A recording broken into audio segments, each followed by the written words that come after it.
I've been thinking about some experiments that have been done with rats and pigeons, usually in the context of operant and classical conditioning, but I think there's other readings of that as well.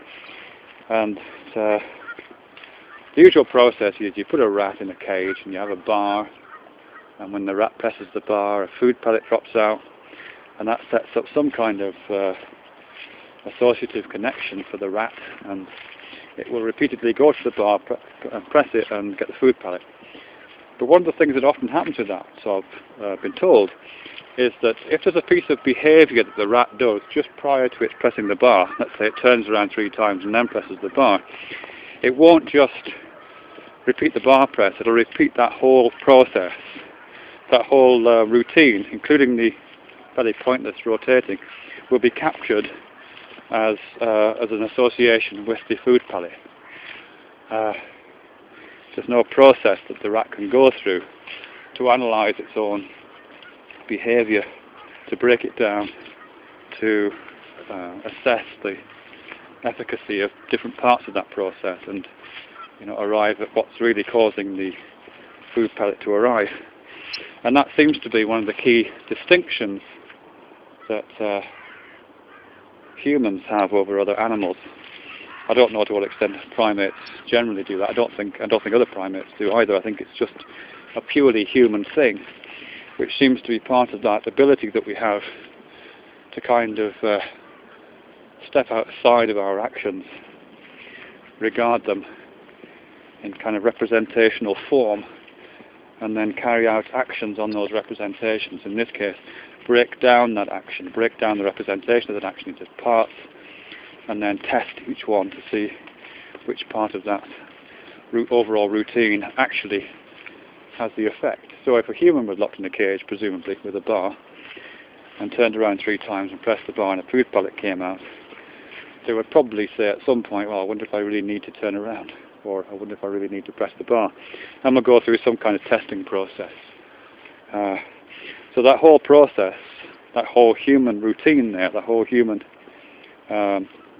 ability to decompose a process to find out the efficacy of parts of it, seems to be part of what it is to be human.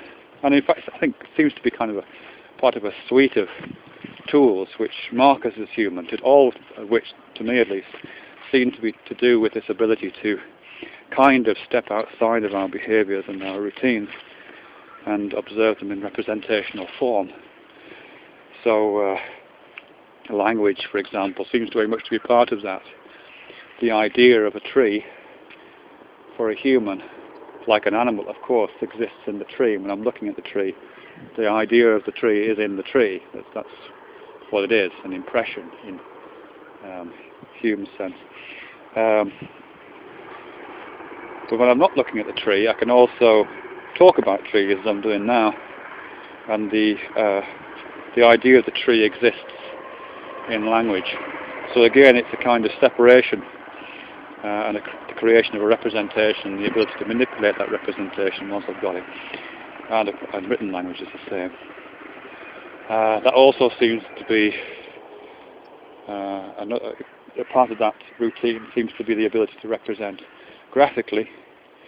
So at some point in human history, we seem to acquire the ability to not just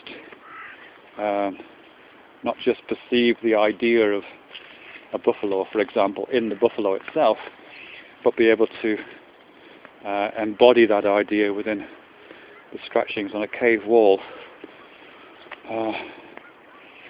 So I think all of those processes, including one I've talked about in terms of the capturing of a routine and the association of that routine with a particular action, a particular response, seem to be part of that human ability to step outside of oneself.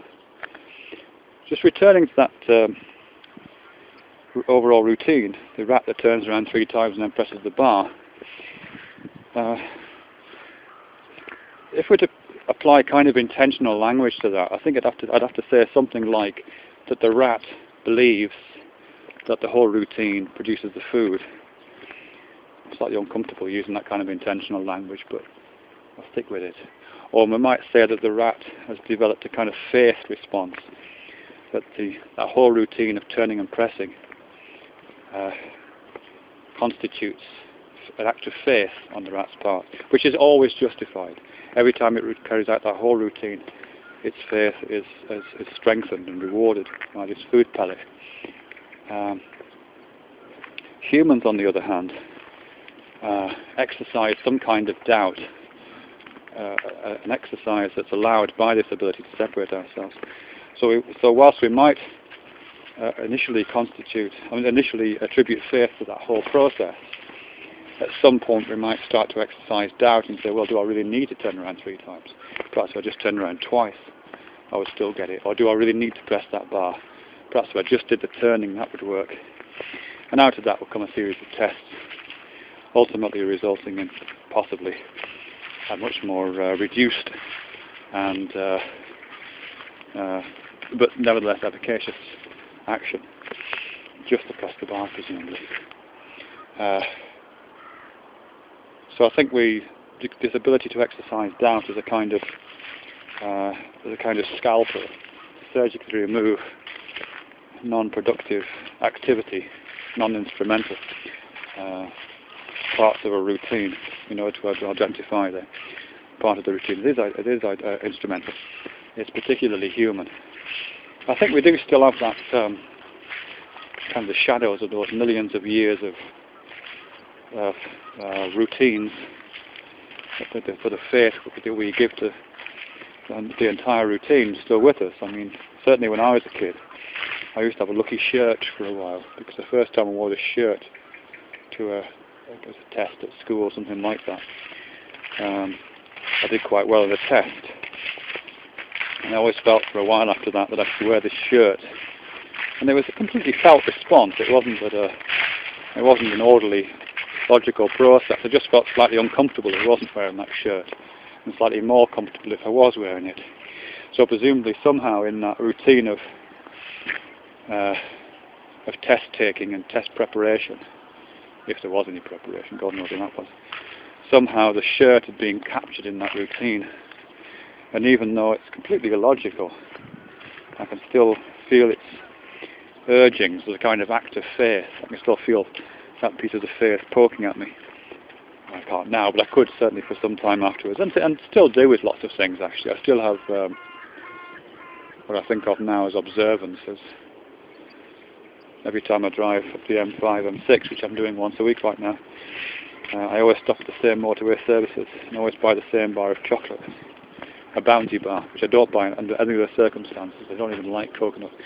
But the first time I did that trip, I bought a Bounty bar. Now I do buy it on every time.